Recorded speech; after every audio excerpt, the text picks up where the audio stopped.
Au départ, j'hésitais beaucoup sur le sujet de l'épisode. Mais à force de surfer sur le web, je me suis dit, hey, t'es en train de naviguer sur Internet. Autant continuer à naviguer, mais cette fois-ci à bord du Disney Magic. Et oui, laissons-nous transporter sur les mers de ce monde au rythme des vagues avec mon cher ami Georges du film Trouver Nemo, l'invité pour cet épisode.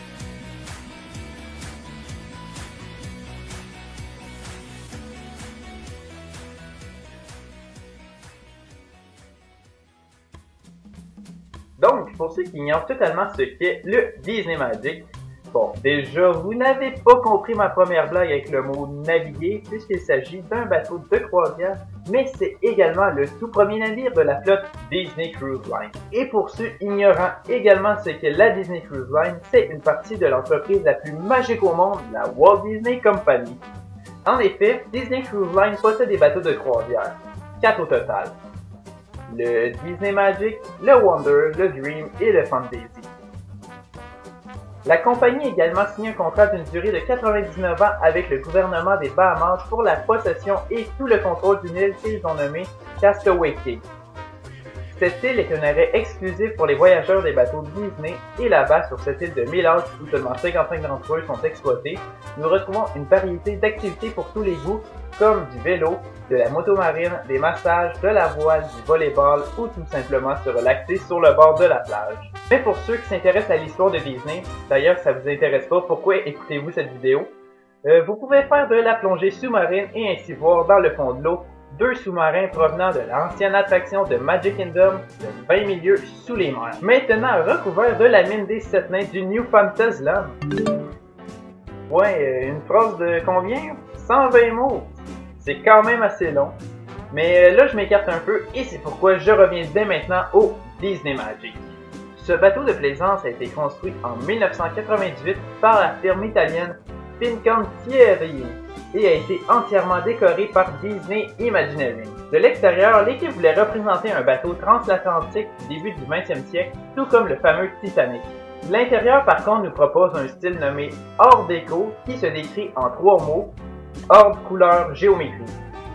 Le tout a finalement coûté un peu plus de 400 millions de dollars. Son tout premier voyage s'est déroulé le 30 juillet 1998 et le Disney Magic a été baptisé par Patricia Disney, l'épouse de Roy E. Disney, lui-même le neveu de Walter Disney. Depuis son inauguration, le Magic proposait des croisières hebdomadaires vers différentes îles des Caraïbes ou des Bahamas, incluant évidemment Castaway Cay. Son port d'embarcation est à Port Canaveral en Floride et est à 1 heure de route de Walt Disney World, facilitant les voyages d'une croisière jumelée à la visite des parcs thématiques.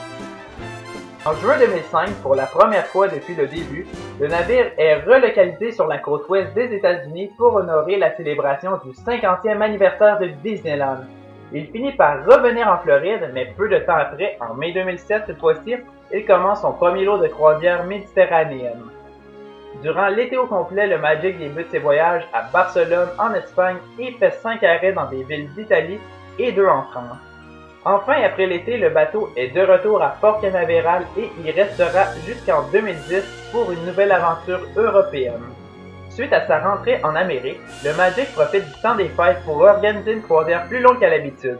Au lieu de voyager une semaine, nous pouvons profiter de 11 jours consécutifs. Bien oui, Monsieur Tortue, mais ça n'a pas toujours resté comme ça, hein? C'est noté. Ensuite, le Disney Magic a été relocalisé un peu plus au nord, mais toujours sur la côte est, à New York. La compagnie offrait en 2012 des croisières de 8 nuits dans les Bahamas, la Nouvelle-Angleterre, mais également quelques-unes au Canada, à Saint John et à Halifax. En septembre de la même année, on le retrouve alors à Galveston, au Texas, où il offrait un grand éventail de voyages. Soit 4 nuits dans les Caraïbes, 6, 7 ou 8 nuits dans l'ouest des Caraïbes et finalement il y a eu aussi une possibilité de 8 nuits dans les Bahamas. En juin 2013, le bateau se retrouve à nouveau sur les terres espagnoles pour un été partant de Barcelone. Mais le 7 septembre, pour le 15e anniversaire du navire, le Magic a eu le droit à 6 semaines de rénovation majeure pour actualiser principalement la décoration intérieure, mais également l'extérieur. Les changements sont nombreux, commençant par un nouvel aire de jeu sur la thématique des héros des Avengers ou des filles de Pixies Hollow. Un tout nouveau club pour jeunes, le Mickey Mouse Club, et la chambre d'Andy pour les tout petits. Nous avons maintenant la garderie de It's a Small World, aussi la modernisation des restaurants Paulo et Animator's Palace, et Parrottier est devenu Karaoke et Topsider Cabanas. Pour les adultes, nous avons de tout nouveaux lounges comme le Phantom, le Keys ou le Old Grills Pub. Il ne faut également pas oublier la rénovation de la fameuse glissade jaune, la Twist and Spot à l'espace piscine, mais aussi l'ajout de nouvelles expériences aquatiques avec l'Aquadunk passant au-dessus de l'océan, ou encore l'Aqualab pour des nouveaux jeux d'eau. Depuis son retour en activité en octobre 2013, le premier navire de la flotte Disney Cruise Line sillonne les Antilles accompagné de ses 3 amis, le Wonder, le Dream et le Fantasy. Son histoire se termine ici, mais est en perpétuel continuement car des croisières seront offertes au courant de l'année 2015 vers les pays scandinaves, à savoir en Norvège ou le Danemark, mais se rendra tout autant en Écosse et en Islande.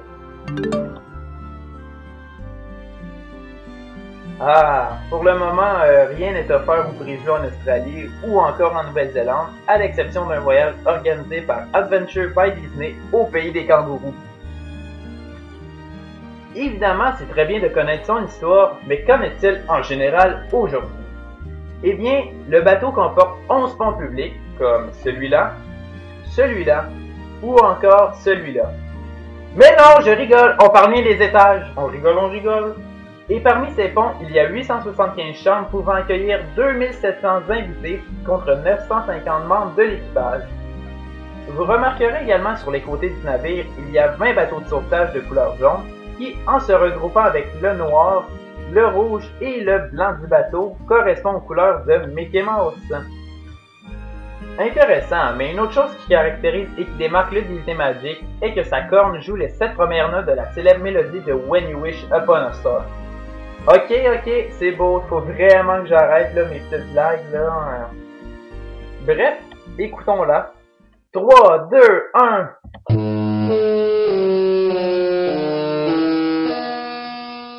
Encore une fois.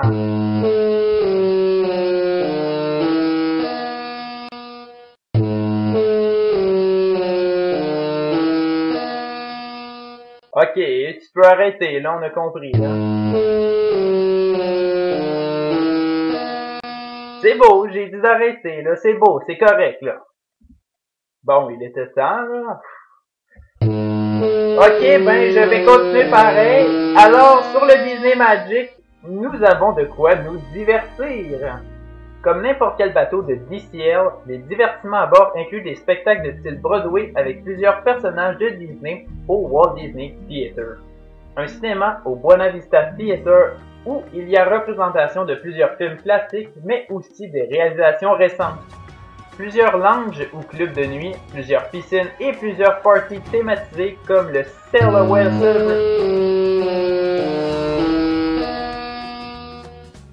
Je disais donc que, comme le Sail Away Celebration et le Pirate Night sont offerts. Sur la cheminée avant du bateau, nous retrouvons un écran d'aile de 24 par 14 pieds connu sous le nom Tunnel Vision, où différents films ou spectacles sont présentés autant pour les gens du fond supérieur que ceux à l'intérieur de la piscine de Goofy. Les activités offertes à bord se retrouvent également en quantité incroyable, comme les incroyables. Désolé, elle était trop facile celle-là. Mais parlant de super-héros, de super-pouvoirs et de super-force, une salle d'entraînement nous est offerte avec vue sur le devant du bateau. Sinon, si vous êtes moins d'intérieur, il y a également le Wild World of Sports Deck qui nous offre du basketball, du soccer, du ping-pong et même du baby-foot.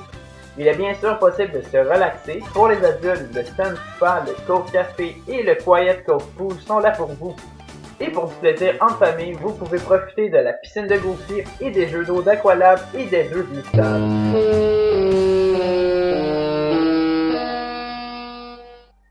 Et en quel honneur te permets-tu de nous déranger encore?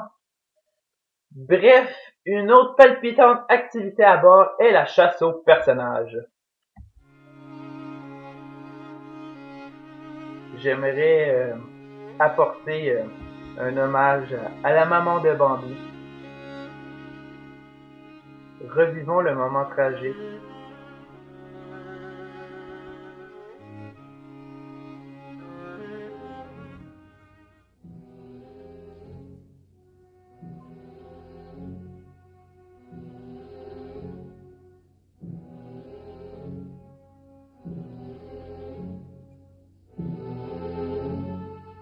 Bambi, quick, the thicket!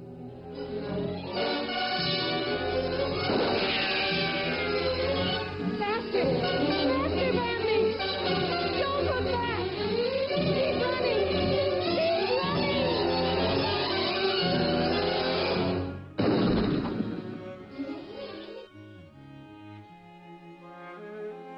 C'est un moment tragique, plein de peine et... Mon Dieu, je devrais peut-être me trouver une vie, moi.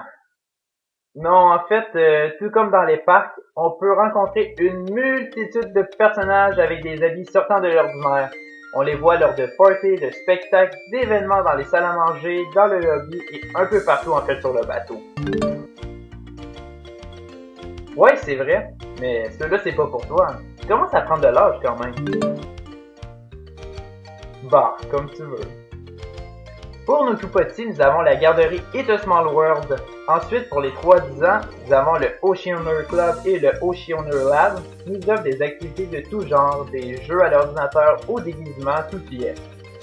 Et puis nous retrouvons le Edge pour les 11 à 14 ans avec un aire de jeu interactif. Et enfin, le Fight Club offre aux ados la télévision, des jeux vidéo, de la musique, un accès internet, bref, tout ce qu'ils font déjà à la maison peuvent le refaire en voyage. Enfin, nous arrivons dans mon sujet préféré, la bouffe. Non, beaucoup de bouffe. Il y a 2 temps de service par soir, une de bonne heure et une autre de bonne heure, vers 18h et le deuxième plus tard vers 20h30. Il y a 3 salles à manger principales différentes et une rotation s'effectue à chaque soir pour nous permettre de profiter de chacune des expériences. De plus, notre équipe de serveurs nous suit chaque soir pour nous garantir un moment personnalisé et impeccable. Le restaurant Lumière est thématisé selon une salle à manger royale, donc évidemment élégante, inspirée du film se déroulant en France, La Belle et la Bête, où on nous propose une cuisine française délectable. Et il nous vient ensuite Cariocas! Thématisée à la brésilienne, elle nous fait découvrir des grillades et des desserts sud-américains.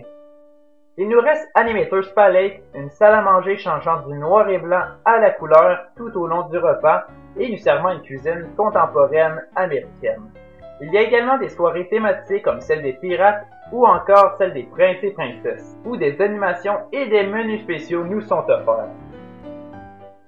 Pour continuer dans le service aux tables, j'enchaîne par le restaurant Premium Paolo, où on nous sert une cuisine italienne du Nord pour le dîner et un buffet élaboré pour le brunch.